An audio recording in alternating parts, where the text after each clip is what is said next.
Bueno, hoy tenemos un tema, puede ocupar su lugar, tenemos un tema por demás interesante. Este tema lleva por título Dios en el Valle. ¿Qué tiene que ver el valle? Mire, cuando me pongo yo a observar lo que es un valle, hay diferentes tipos de valle, pero el que más quiero yo mencionar es un camino sinuoso donde hay montañas en ambos lados y el sol aparece muy poco en esos lugares. Son lugares donde las fieras se esconden, son lugares donde difícilmente se puede caminar y sobre todo entendemos que el sol, aunque se ocultara a las 7 de la tarde, el sol ahí desde las 4 de la tarde empieza ya a verse oscuro.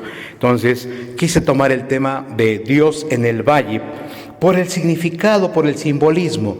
Empecé a buscar en algunas historias y el significado del valle y encontré algo estupendo que los mismos escritores me llevan a que yo lea la Biblia, porque la mayor referencia que yo pueda entender de lo que significa el valle lo voy a encontrar solamente en la Biblia. Y qué hermoso, porque a veces no nos damos cuenta de las cosas que suceden. Mire, cuando el Señor inspira a David, y David en el Salmo 23, versículo 4, nos habla del valle, dice que aunque ande en valle de sombra y de muerte, no temeré el mal alguno. Ahí estamos entendiendo que tiene un significado especial el valle. Cuando vemos en 1 de Samuel capítulo 17 que David enfrentó a Goliat en el valle, tenemos también un significado, por algo lo enfrentó en el valle. Cuando vemos también que en Joel capítulo 3 versículo 14 se nos habla de el valle de Josafat, el valle de las decisiones, muchos le han dicho así, encontramos que ahí Dios juzgó a las naciones.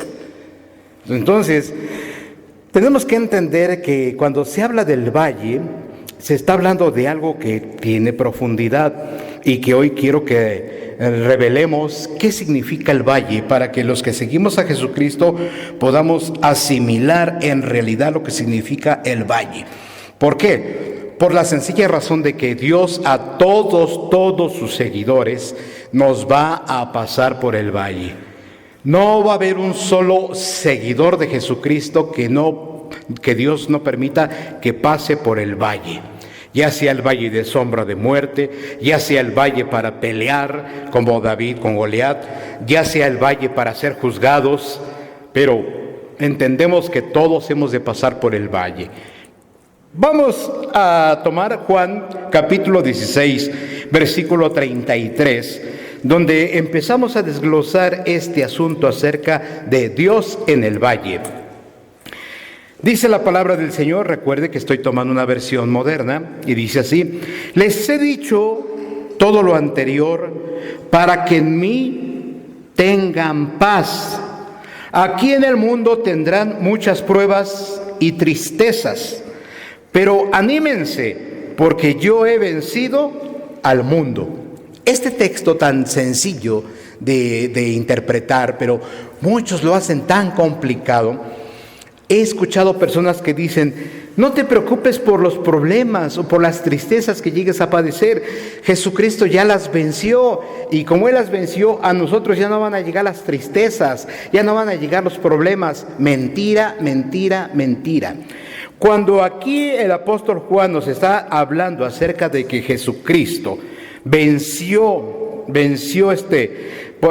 vencido al mundo, Jesucristo está refiriendo que Él pudo soportar todo tipo de pruebas y tentaciones. Si nosotros analizamos en la Biblia, vamos a encontrar que Jesucristo se molestó, se enojó, Jesucristo lloró, Jesucristo se entristeció, Jesucristo se sintió abatido tanto que hasta llegó a sudar como grandes gotas de sangre. O sea, en Jesucristo encontramos el ejemplo de una persona llena de problemas y dificultades. Por eso es que a veces no entendemos cuando Jesucristo dijo algo tan sencillo: el que quiera venir en pos de mí, el paso primero, negarse. Y el paso segundo es del que estamos hablando. Porque la cruz simboliza tristeza. La cruz simboliza problemas. La cruz simboliza muerte. La cruz simboliza soledad. Entre otras cosas más que simboliza la cruz. Entonces, si a veces nos hemos sentido solos nosotros, quiero decirles que Jesucristo verdaderamente se sintió tan solo que hasta gritando en la cruz dijo: Dios mío, ¿por qué me has desamparado? O sea, si alguien se sintió solo, fue Jesucristo. Sigamos con esto. Tenemos que entender que el dolor y el sufrimiento es parte de las experiencias como ser humano. Entonces, alguien que diga: es que yo no quiero sufrir, es que yo no quiero tener problemas, yo creo que se ha equivocado de rumbo. ¿Por qué? Porque tenemos que entender que hoy que he estado analizando algunas prédicas en internet, yo veo que les predican puro gozo, pura alegría, y que no hay problemas, y que pura felicidad. Pero ese no es el Evangelio de Jesucristo. El Evangelio de Jesucristo nos enseña que es necesario que vengan contiendas, y que es necesario que tengamos problemas, y que es necesario. Cuando yo empiezo a analizar la palabra que es necesario, casi lo puedo tomar como cuando comemos. ¿Necesitamos comer? Sí, por supuesto. ¿Necesitamos beber agua? Por supuesto. Pero ahí le va. También necesitamos tener sufrimiento. También necesitamos entristecernos. También necesitamos problemas. Eso es parte de la vida de un ser humano. Ahora, quizás algunos digan: no me gusta esta conferencia, no me gusta porque, pues, ¿cómo que tener problemas? Y a mí me predicaron que llegara a Jesucristo y todo iba a estar de maravilla, que conociendo a Jesucristo todo iba a estar de maravilla. Por eso te digo que te han predicado un evangelio falso. Por eso es que mucha gente, cuando vienen las primeras experiencias de problemas, situaciones difíciles, pues se desaniman, se desalientan y hasta se alejan. Entonces, que quede claro que el dolor es parte de las experiencias humanas. Todo ser humano hemos de sufrir. Ahora, el sufrimiento, el dolor, la tristeza no es tan solamente para un cierto grupo social. Tanto los ricos millonarios han tenido tristeza, sufren y tienen problemas, como los pobres, muy pobres, también han sufrido tristeza y han tenido bastantes problemas. Esto no puede decirse que es para un núcleo social solamente, es para todos los seres humanos. Así es que tenemos que entender que el sufrimiento y los problemas son los únicos que no discriminan a nadie. No sé si alaben a Dios por eso, pero pudiera ser: oye, pues ¿cómo va a ser que voy a alabar a Dios por los problemas? Ahí le va. En el Salmo capítulo 34, versículo 18, dice: el Señor está cerca de los que tienen, ¿qué cosa? El corazón quebrantado. Él rescata a los de espíritu destrozado. Aquí es lo primero que tenemos que entender, que aunque nosotros andemos por valle de sombra y de muerte, aunque andemos en el valle de las luchas, aunque andemos en el valle del juicio, tenemos que entender que Dios no nos va a abandonar. Cuando nosotros nos sentimos solos, quiero explicarle esto, la soledad a veces es necesaria en nuestra vida. Es que siento que Dios no me escucha. Dios siempre va a estar con nosotros, entiéndalo, pero es necesario a veces que nos sientamos solos. ¿Por qué? Vamos a seguir en este tema. Tenemos que entender que en los momentos más oscuros de nuestra vida es cuando el Señor está más cerca de nosotros. Pero no lo siento, pero ahí está cerca. Pero es que he orado y siento que los problemas no se van, mi tristeza aumenta. Pero ahí está el Señor. Está más cerca de lo que nosotros a veces pensamos. ¿Sabe una cosa de lo que a mí me agrada de conocer el verdadero Evangelio de Jesucristo? Lo que me agrada de conocer el Evangelio de Jesucristo, que el Señor no es hombre para que mienta, ni hijo de hombre para que se arrepienta. Él dijo una vez: he aquí, yo estoy con vosotros todos los días hasta el fin del mundo. Y también dijo: no te voy a dejar, ni te voy a desamparar. Claro que esta palabra es para los seguidores de Jesucristo, no es para toda la gente. Tenemos que entender también esto, ¿verdad? Pero si hay personas que son rebeldes y que no quieren nada con Dios, con Jesucristo, pues es ilógico. Esta promesa la está dando el Señor a sus seguidores. Entonces, si un día en la vida yo decidí seguir a Jesucristo, tengo que entender que no me voy a librar de tener tristeza, no me voy a librar de llorar, no me voy a librar, ahí le va, no me voy a librar de que en mi familia haya defunciones. Porque esa es una de las cosas que muchos cristianos o seguidores de Jesucristo no han entendido. Yo todavía recuerdo que me enseñó una de mis hijas que un hombre que era compositor, no sé ni qué era, pero que creo que le dio cáncer y ya se iba a morir, y que se rodearon un montón, muchos cantantes, esos cantantes famosos, se reunieron a estar orando para que no se muriera y no se muriera. Y hasta una mujer dijo por ahí unas cosas horrendas a Dios, se le puso a Dios al tú por tú, que no se muriera. Y yo me puse a pensar cuando vi esa imagen que me enseñaron mis hijas, ¿en verdad son cristianos? ¿En verdad esa gente son cristianos? Todo aquel que se pone: es que no quiero morirme, Señor, y no quiero que se muera mi mamá, no quiero que se muera mi abuelito, no quiero que se muera. O sea, cuando nos ponemos a pensar de esa manera, cuando tenemos un enfermo, una persona grave, y decimos: no quiero que se muera, yo me pongo a pensar: ¿en verdad son cristianos? Yo, conforme a la Biblia, voy a decir que dudo que sean cristianos, porque el apóstol Pablo dijo una palabra clave hermosísima. Dijo el apóstol Pablo: para mí el vivir es Cristo y el morir, o sea, la muerte es una ganancia para un cristiano. Imagínense usted, cuando se nos habla de la trascendencia de esta vida terrenal a la vida que vamos a tener con el Señor, nos dice la palabra del Señor que allá el Señor va a enjugar toda lágrima, que ya no habrá más llanto, que ya no habrá más dolor, que ya no habrá más sufrimiento. Entonces, ¿qué nos conviene? ¿Permanecer aquí en la tierra o ir con el Señor?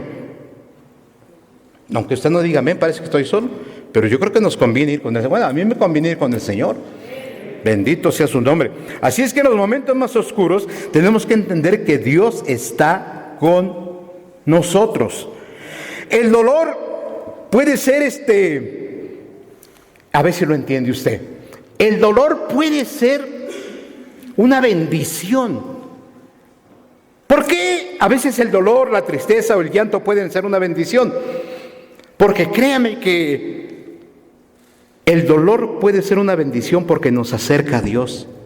Fíjese, hubo un gran hombre que se considera que nadie ha sufrido, como seres humanos, nadie ha sufrido tanto como él. Y voy a hablar de Job en su capítulo 42, versículo 5, donde dice: hasta ahora solo había oído de ti. Le está diciendo al Señor: hasta ahora solo había oído de ti. Pero cuando Job empezó a tener problema tras problema, dice la Biblia que todavía no terminaban de darle una mala noticia y llegaba otro con otra mala noticia. Y todavía no terminaban de darle la mala noticia y llegaba otro con otra mala noticia.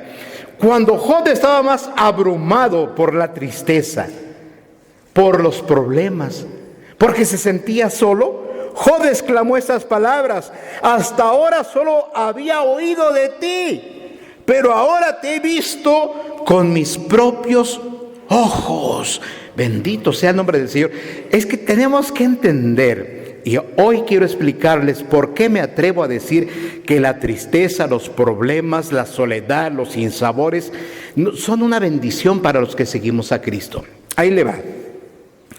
El sufrimiento nos lleva a tener una revelación más de Dios. ¿Por qué? Porque mire, tenemos que entender que nosotros como padres, en ocasiones no acariciamos a nuestros hijos. Pero ¿cuántos de nosotros a veces vemos que se cae nuestro hijo? ¿Se lastima nuestro hijo pequeñito? ¿Y qué es lo primero que hacemos? Bueno, en mi caso, yo cuando veía que mis hijas se caían, que estaban pequeñitas, lo primero que hacía, llegaba y las abrazaba. Les empezaba a sobar su cabecita o donde se hayan pegado, les empezaba a sobar y las empezaba yo a consolar. De tal manera que el sufrimiento o el golpe, el dolor, no fuera tan profundo. Es que tenemos que entender que cuando nosotros estamos pasando por un proceso de sufrimiento, por una defunción, porque nos han detectado una enfermedad incurable o porque un familiar está enfermo y ya no tiene remedio, tenemos que entender que tenemos que dejarnos abrazar por Dios. Él está ahí. Él está tan cerca de nosotros, Él está tan apegado a nosotros, que Él solamente está esperando que nosotros digamos: Señor, ahora siento tu presencia. Porque cuando nosotros sufrimos dolor, es cuando en verdad empezamos a entender y a comprender las cosas de la vida. Una persona que no ha sufrido, una persona que no ha llorado, una persona que no ha sentido soledad y vacío, ¿cómo puede entonces aconsejar a otra persona que está pasando por el mismo proceso y darle una palabra de consuelo o de aliento? Claro que esto es algo misterioso, pero escuche lo que dice la palabra del Señor en Romanos capítulo 8, versículo 28. Y sabemos que Dios, escuche, hace que todas las cosas cooperen para el bien.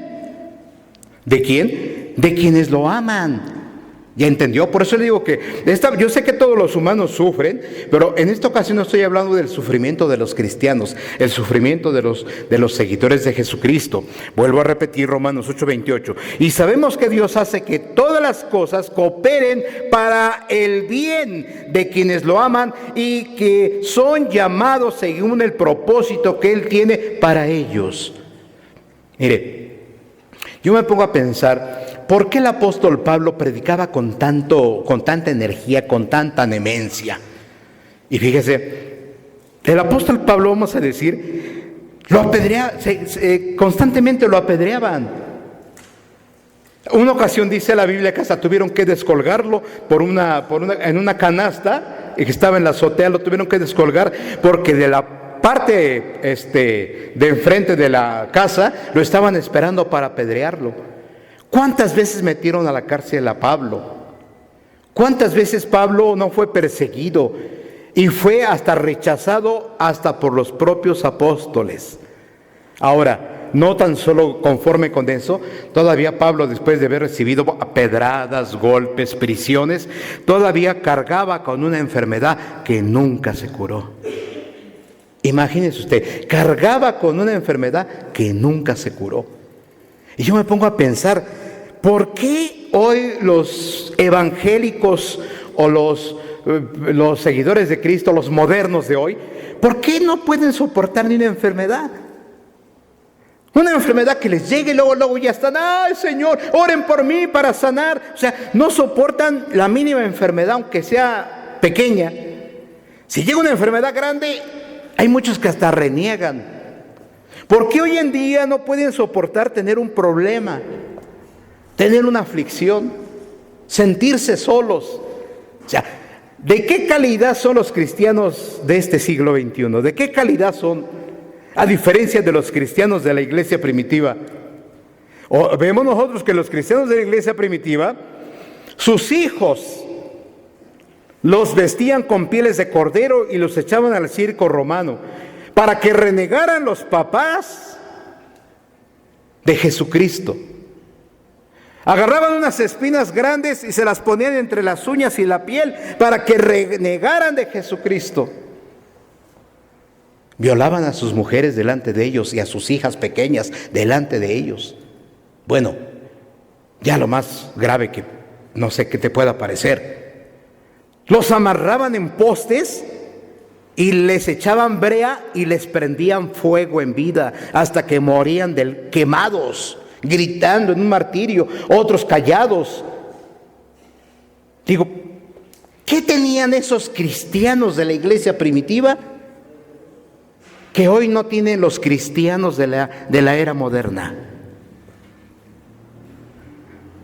Yo, cuando leo la historia de la iglesia cristiana, de los inicios de la iglesia cristiana,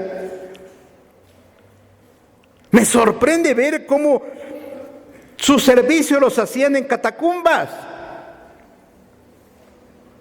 Ellos no tenían una Biblia como nosotros, que aquí tenemos Biblia grande, Biblia pequeña, y que hoy el que menos tiene es una Biblia, pero la mayoría tenemos 4, 5, 10, 12 Biblias. ¿Sabe? En la antigüedad se escribían pasajes de lo que Jesús hablaba. Y cuando sabían que había otras personas que creían en Jesucristo, a escondidas le daban ese pasaje. Y así se pasaban de familia en familia, porque estaba prohibidísimo hablar del camino de Jesucristo. Estaba prohibido hablar de Jesucristo. Se escondían, hacían sus servicios en silencio. Yo a veces llego a decir, escuche bien, y ojalá lo entienda.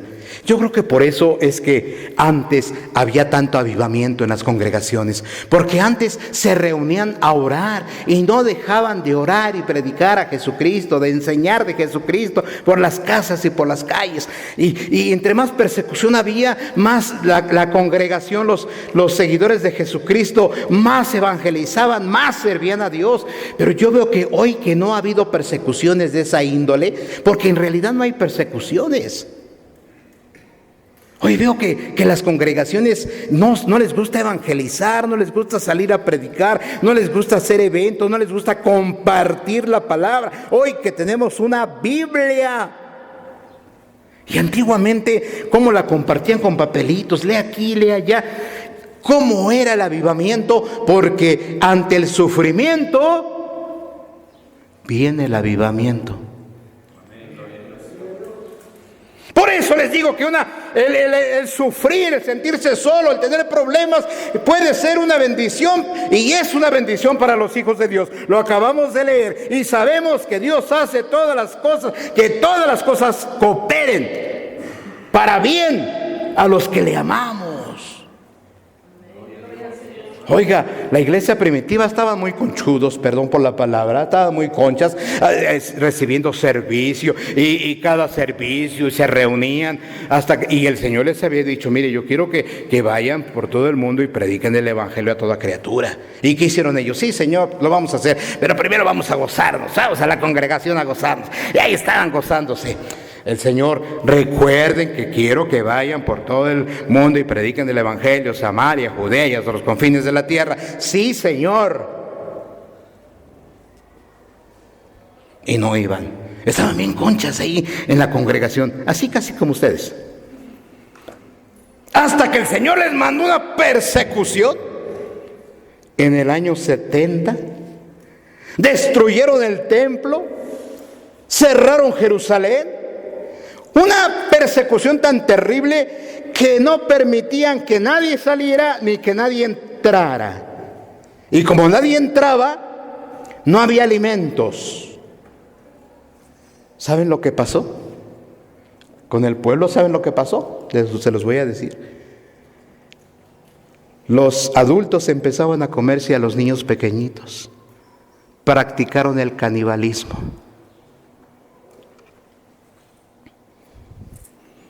No había alimentos.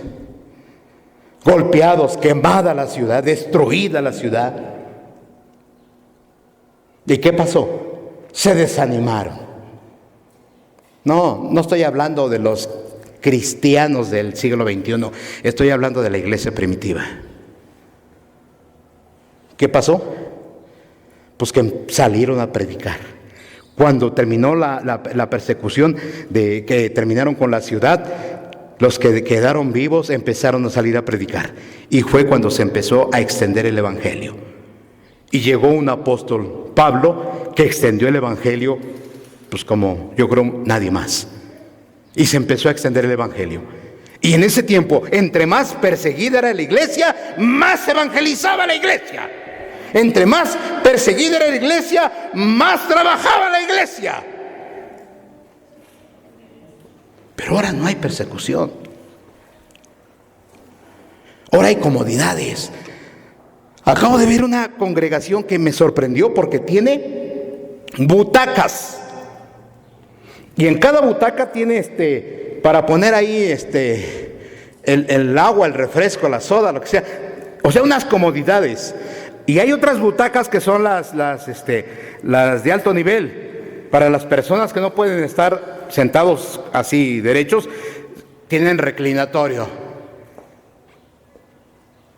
Y hoy las congregaciones, los edificios tienen su cafetería, tienen su área de juegos, o sea, tienen todas las comodidades. O sea, hoy ir a una congregación de esas es ir de vacaciones.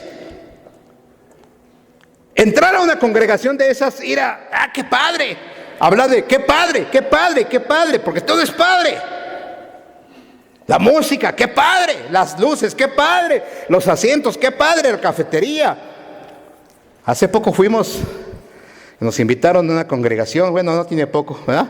Fuimos a una congregación y nosotros acostumbrados, o lo que usted quiera, pero llegamos a la congregación y mis hijas, toda la familia fuimos y nos metimos a la casa de oración. Y llegamos y nos sentamos, había poca gente. Y empezó la alabanza y en eso pues salí al sanitario y veo que en la parte de afuera estaba llenísimo, doble de lo que había adentro.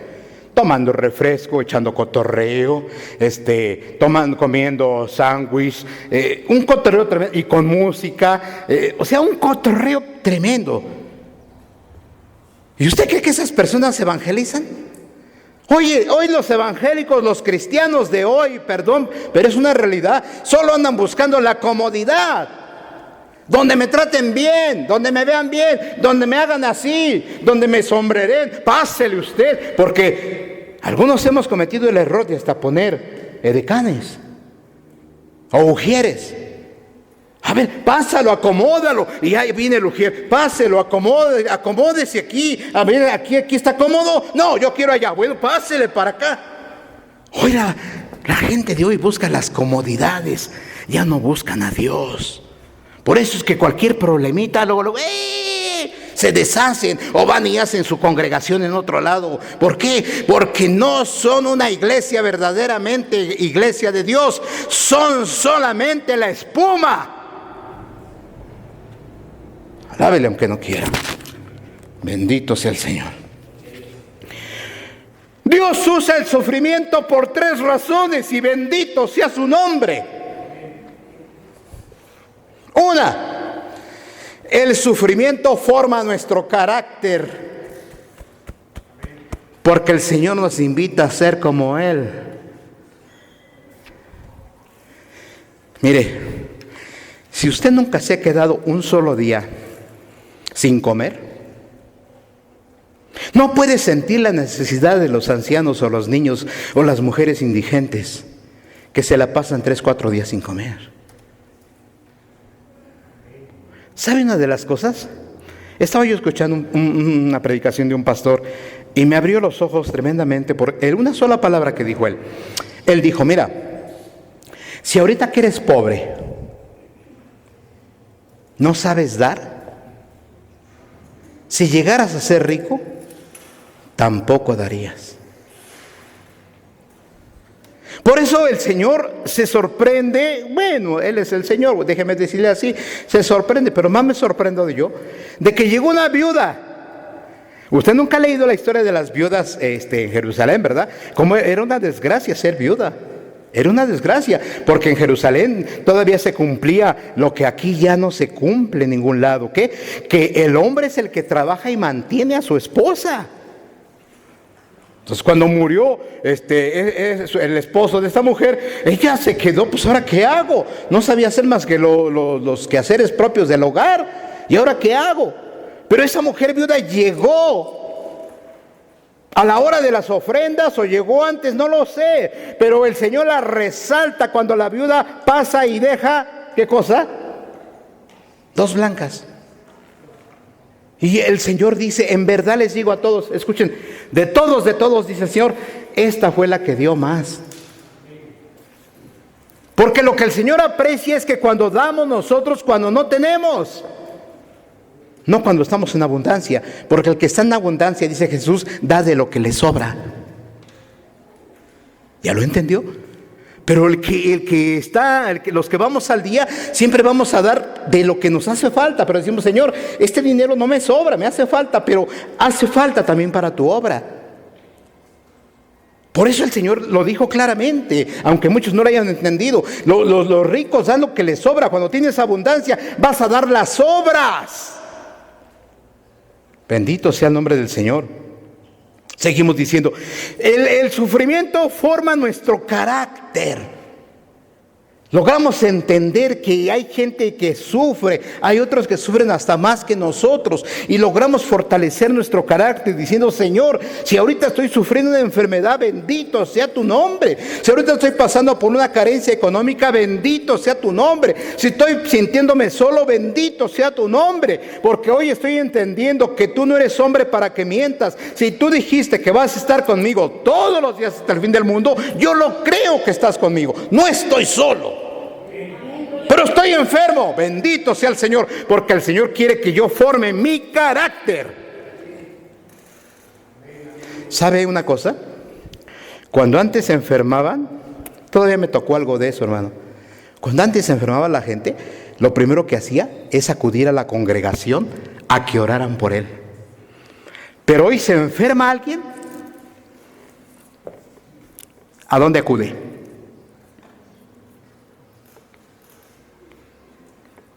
¿A dónde? Al médico. Es que me duele aquí, ahí hay aspirinas. Es que me duele acá, ahí hay prodolina. Ay, que me duele por acá, ay.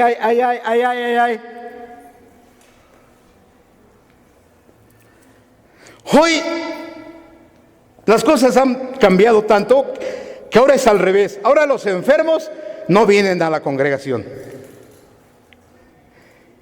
Y recuerde que en los tiempos de Jesús, todos los que tenían enfermedad iban a la congregación.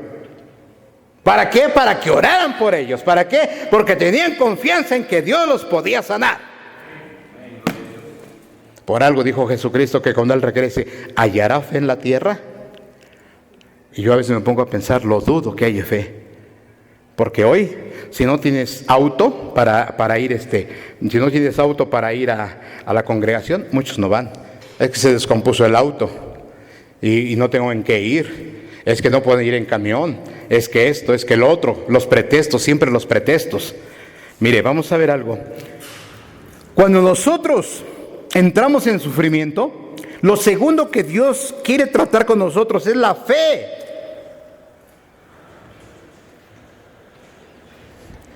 Ay, no. Han alterado tanto la palabra fe. O alguien dijo una vez, hasta hicieron un canto: si tuvieras fe como un grano de mostaza. Y dicen, si tu fe fuera así de pequeñita como un grano de mostaza, ¿por qué no leen la Biblia? Eso no dice la Biblia. Ah, Dios mío, a veces sí se siente uno, eso no dice la Biblia. Hasta un canto hicieron, si tuvieras fe como un grano de mostaza. Eso no es cierto, eso es antibíblico. La Biblia no dice que tu fe debe de ser así como un grano de mostaza. Eso no dice la Biblia. Hay que analizar las características del grano de mostaza. El grano de mostaza, en primer lugar, es una semilla dura. Entre otras características que no quiero predicarles hoy del grano de mostaza, otro día lo haré. Les diré que la característica que más me gusta del grano de mostaza es que el grano de mostaza lo pueden sembrar, pero no se mezcla con ningún otro grano. Es puro y natural. El Señor quiere que nuestra fe sea como la del grano de mostaza, como es un grano de mostaza, una fe pura y natural. Ah, sí tengo fe, pero necesito ver. Ah, sí tengo fe, pero pues también me voy a echar mi pastillita. Ah, sí tengo fe, pero pues me voy a ir a trabajar aunque sea domingo. Sí tengo fe, pero pues también le voy a buscar. Sí tengo fe. O sea, ¿qué clase de fe se tiene? Alabado sea el Señor. El Señor quiere que tengamos una fe verdadera. Es más, si ya te diagnosticaron con una enfermedad que te va a llevar a la tumba, alaba al Señor, si eres cristiano. Porque el verdadero cristiano tiene la esperanza de que vamos a trascender este cuerpo corruptible. Dice la misma Biblia, hablando el apóstol Pablo a los tesalonicenses: no quiero que ignoren que Dios con voz de mando, con trompeta de Dios, los muertos en Cristo resucitarán primero. Después los que vivimos, estemos en vida, iremos tras de ellos y seremos transformados en un abrir, cerrar de ojos. Gloria a Dios. ¿Dónde está la fe de los cristianos del siglo XXI? ¿Dónde? En la comodidad, en que lo traten bien.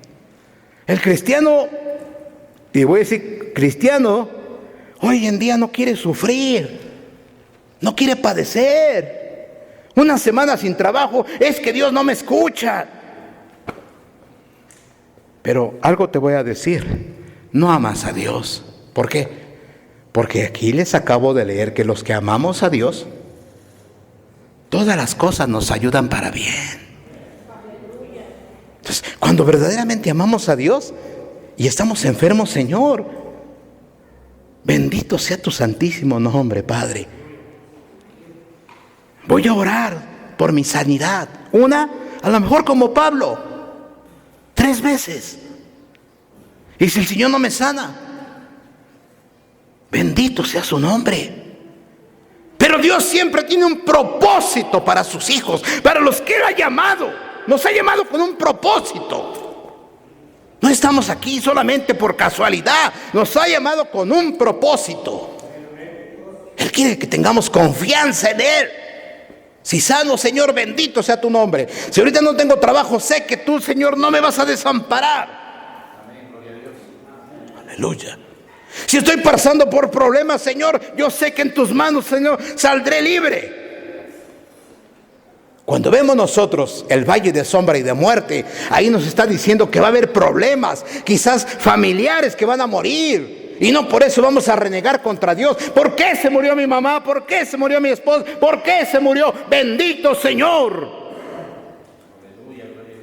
Porque un verdadero cristiano no muere, solo trasciende. ¿Cuál es la esperanza del cristiano? Oiga, me hubiera yo ya alejado del Señor. Me hubiera dedicado a otra vida. No tengo por qué estar soportando el carácter de diferentes personas. No tengo necesidad. Pero ¿por qué no me aparto? Porque sé que mi final es glorioso. Aunque vengan más tempestades, aunque vengan más huracanes, yo sé que un día el Señor personalmente me dirá: entrad, siervo fiel. En lo poco me fuiste fiel, en lo mucho te pondré. Entra al gozo de tu Señor.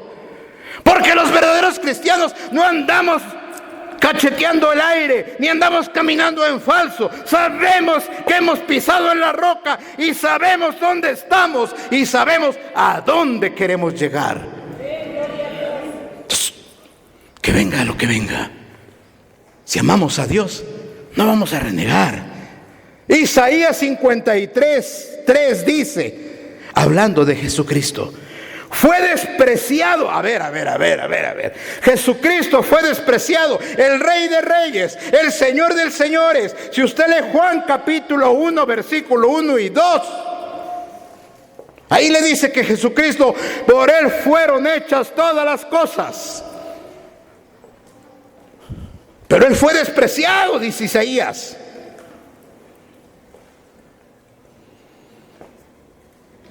Y tú no quieres ser despreciado, ¿eh? Dígame. No, ¿por qué? Sí quiero. No quieren ser despreciados. Es que hay personas que, es que me miró chueco.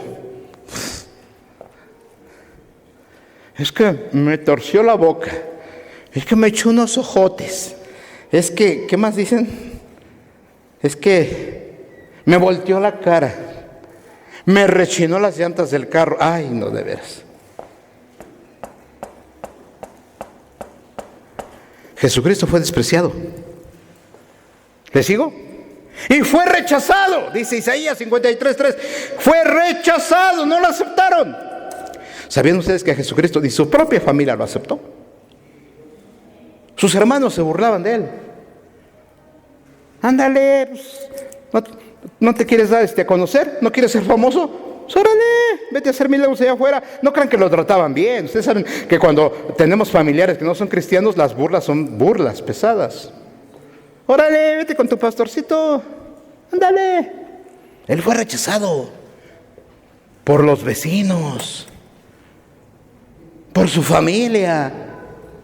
Ahí le va. Hombre de dolores. ¿Quién sufrió más dolores? A veces por un dolor de muela, ¡ay, Señor! Por un dolor de hígado, de vaso o de estómago o una gripe, ¡ay, Señor! Que vengan una decena de ángeles a orar por mí, porque me duele. Cuando está hablando aquí la palabra que Jesús sufrió dolores, no está diciendo tan solamente dolores físicos, sino dolores emocionales. Hemos estudiado un poquito a profundidad el asunto de cuando estuvo en Getsemaní. Qué decepción tan terrible de Jesús, que se llevó a sus 3 mejores apóstoles. A Pedro, a Santiago, que Santiago, en serio, un día les voy a predicar la vida de Santiago. Yo cuando estudié la vida de Santiago me quedé así, dije, Padre, no he sufrido nada. ¿Y a otro, cuál fue el otro? Juan. 3 de su confianza. ¿Cómo le puedo decir para que me entiendan en otros países? 3 de sus amigotes, amigazos. Y cuando Jesús necesitó más de ellos, ahí estaba Pedrito, ronca y ronca. Yo creo, agarró de almohada a Santiago y ahí estaban ronque y ronque. A veces cuando necesitamos de un amigo, nos da la espalda. ¿Qué decimos? ¡Ah, malagradecido! ¡Ah, pero si cuando me las va a pagar! ¿Se fija? Sufrió dolores intensos en su cuerpo. Ahora ahí le va. Dice Isaías 53:3. Jesucristo fue el conocedor de los dolores más profundos. Jesús sufrió los dolores más agudos, más profundos. Si ustedes cuando un hijo les hace un feo, ¿cómo se sienten? Ahora él, ¿qué sentiría? Que su creación le hizo el feo. Y hasta el día de hoy muchos le siguen haciendo el feo. Su creación. Pero fíjese, a mí me impacta esto que dice Isaías 53. Nosotros le dimos la espalda y quitamos de él la mirada. Por favor, si usted dice que ha sufrido, si usted dice que ha llorado, si usted dice que su corazón se lo han roto, le estoy enseñando a alguien que en verdad sufrió. Tuvo los dolores más intensos, sus emociones fueron totalmente alteradas.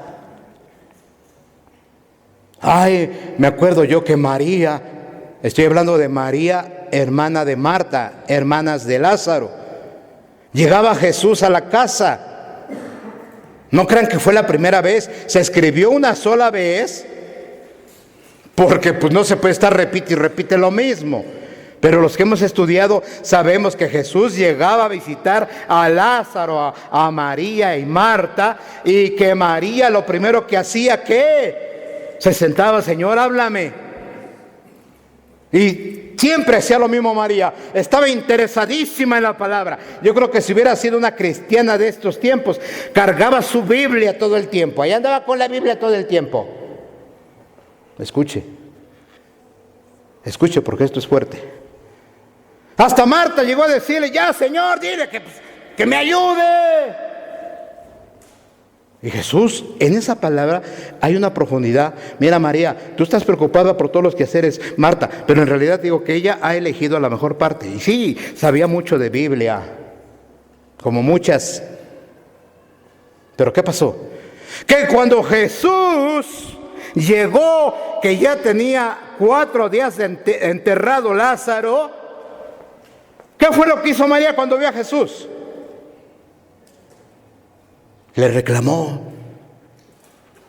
Y no le reclamó, Señor, es que, pues, ¿por qué nos deja? Le reclamó. Por eso me gusta la fonética. Jesús, si tú hubieras estado aquí, si tú hubieras venido cuando te hablamos, mi hermano no se hubiera muerto. ¿Qué hizo Jesús?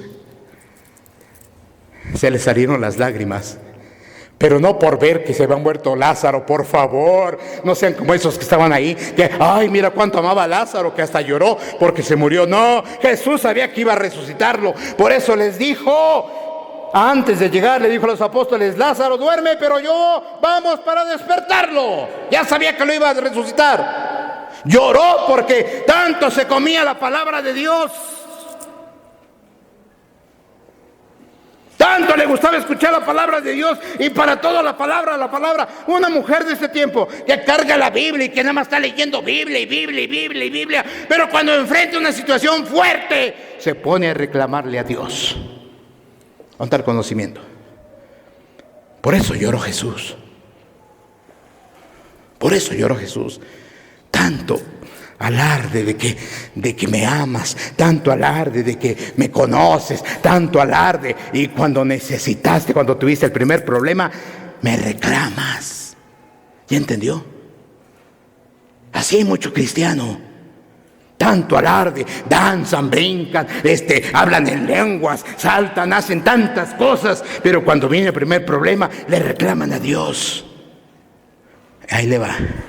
Dije que 3 cosas nos ayudan cuando tenemos problemas. La primera dije el carácter, la segunda dije fe, pero la tercera cosa, que para mí es la fuerte, cuando tenemos problemas nos volvemos dependientes de Dios, nos acercamos más a Dios. Si somos en verdad hijos de Dios, si le amamos. Porque ahí te das cuenta, si no le amas, te vas a alejar de Dios. Pero si le amas, te vas a acercar a Dios a pesar de que te llueva, te granice, te relampaguee y tengas problemas o enfermedades. Cristo no es ajeno al dolor, nunca fue ajeno al dolor. No creas que Jesucristo, cuando nosotros estamos enfermos o nos duele algo, Él está ajeno a lo que nos pasa. Jesucristo no está ajeno a lo que nos pasa. Jesucristo dice que el dolor hace que seamos de un espíritu noble, un alma noble, sencilla, humilde. Eso es lo que hace el sufrimiento. Por eso la persona que no sufre, su carácter no puede ser moldeado. Quiero concluir con esto.